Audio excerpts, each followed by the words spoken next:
El 14 de julio, ETA asesinaba al concejal de Unión del Pueblo Navarro en Leiza, Navarra, José Javier Mújica Astivia, el 19º político asesinado, 15º del PP.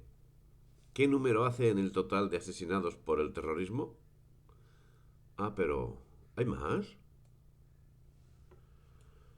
No porque fuese perpetrado sobre un político era menos doloroso que los otros. No obstante, es digno de señalar que desde que los asesinos volvieron sus armas contra los políticos, el terrorismo se hizo preocupación de primer rango en la opinión pública. Eso no sucedía desde hacía 30 años. Y hasta hacía tan solo unos meses, cuando los asesinados eran exclusivamente miembros de las Fuerzas Armadas o de las Fuerzas del Orden, o como es mi caso, de pensamiento distinto al imperante en esta sociedad.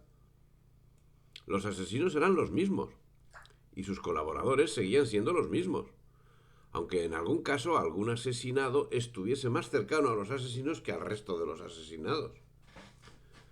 No obstante, los, entre otro tiempo, pregoneros y defensores de los asesinos, de los etarras, los, en otro tiempo, abogados de los asesinos en el famoso proceso de Burgos, siguen calificando a los asesinos con la condición política de casi todos los asesinados, siendo que ideológicamente los terroristas y los pregoneros beben en las mismas fuentes ideológicas.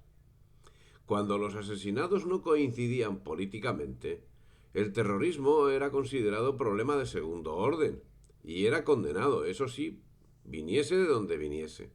Sin embargo, en estos momentos en que los asesinos que apretaban el gatillo no veían concedidas sus aspiraciones y volvían sus armas contra quienes habían considerado sus aliados, el terrorismo se volvió problema de primer orden. Y eso sí, se pregonaba de los asesinos que eran fascistas, cuando antes habían sido calificados como organización revolucionaria y otras lindezas, evitando ofenderles con el apelativo puro y llano de asesinos. Los asesinados lo han sido por ser lo que los marxistas llaman fascistas, a saber, españoles sin tapujos. Si luego hubo algún asesinado que no reunía esas condiciones, no debemos caer en la estupidez o en la falacia de llamar fascistas a quienes por ideología y por métodos son y han sido marxistas. Marxistas. Mucho más cercanos a los estamentos de poder que otras cosas. Hay más y más cosas sobre las que pedir responsabilidades a los políticos. Desde que la seguridad social fue desmembrada a nivel nacional, dependiendo a trozos de cada una de las administraciones territoriales, se ha dado una excusa para desatender cada día más las necesidades de los pacientes. Y si eso es lamentable cuando tratamos aspectos de medicina general, alcanza cotas inadmisibles cuando los afectados son enfermos mentales. Pero resulta que eran los políticos los que pedían responsabilidades. Así, los políticos se alarmaron porque los obispos se habían negado a suscribir una proclama política contra el terrorismo, cuando la Iglesia institución a lo largo de todos estos años se ha limitado a callar. Muy mal por la Iglesia, por cierto. Mientras los políticos se habían limitado a condenar el chorreo de atentados terroristas, venga de donde vengan, con la tranquilidad que daba saber que sobre quienes recaían los mismos y con la conciencia de que tal expresión creaba una gran confusión. Cuando el mismo terrorismo provocó un goteo de muertos sobre personas insertas en los partidos políticos, entonces sí, los partidos condenaban el terrorismo y exigían que los demás les apoyasen en su condena. Y en vez de apoyar a quienes siempre habían estado en contra del terrorismo, se volvían a cubrir de gloria. Volvían a crear confusión calificando de fascistas a los asesinos. Cuando hasta hacía bien poco, los únicos que morían eran fascistas. Y cuando los terroristas son tan marxistas o más que los señores del PSOE o de Izquierda Unida y tan nacionalistas como Convergencia y Unión o el PNV. Pues bien, con una lógica hasta entonces inexistente en la Iglesia e institución, los obispos se desmarcaron del manifiesto. Y eso parece correcto, porque la Iglesia no debe alinearse con ideas políticas que no beben de la propia Iglesia, y mucho menos si defienden posturas radicalmente contrarias. Y el sistema actual es radicalmente contrario al catolicismo. Ahora, si la excomunión de los terroristas se hubiese producido, que es algo que debía haberse producido hacía muchos años, ¿no hubiese podido ser interpretado como un espaldarazo al acuerdo de los políticos? Hubiese sido tan solo una coincidencia. La Iglesia hubiese cumplido con su obligación, cosa que no ha hecho. Y los políticos toman acuerdos circunstanciales que hoy son y mañana pueden dejar de ser si los intereses políticos lo demandan. Decididamente no es lo mismo. El 3 de agosto de 2001, el doctor Díaz Farrés, en la Universidad Internacional Menéndez y Pelayo, dijo algo a lo que las instituciones no hacen el menor caso.